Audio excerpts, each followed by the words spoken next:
Čauko, tak vitajte v Prešove u nás v Koňároch. Je to tretie podujatie majstrovstiev Slovenska. Uvidíme, ako sa s tým popasujeme. Klesla nám trošku konkurencia, lebo po minulých pretekoch sme v triede len dvaja a uvidíme, ako sa s tým popasujeme.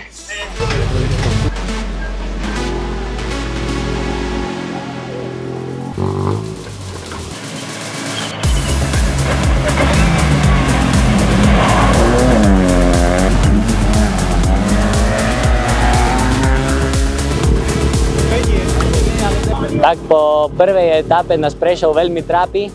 Zatiaľ sme v čele, kde Paťovi vlastne po druhej RZ strihlo polos, tak zatiaľ sme v prvý. Ale dosť nás to trápi, vlastne teraz na Šmyklo na olejovej škvrne rozbili sme plot, začalo pršať pred RZ-tou. Je to náročné, zatiaľ Prešov najťažšie, čo sme išli.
Tak máme za sebou Rally Prešov, bolo to veľmi náročné, urobili sme niekoľko chýb, ktoré nás mrzia a ešte si počkáme vlastne na vyhodnotenie, či nám dajú ten retarder alebo nie.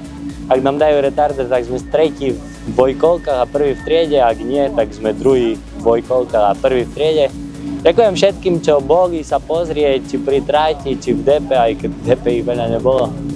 Ale ďakujem všetkým, čo nás boli podporiť a vidíme sa v Košiciach.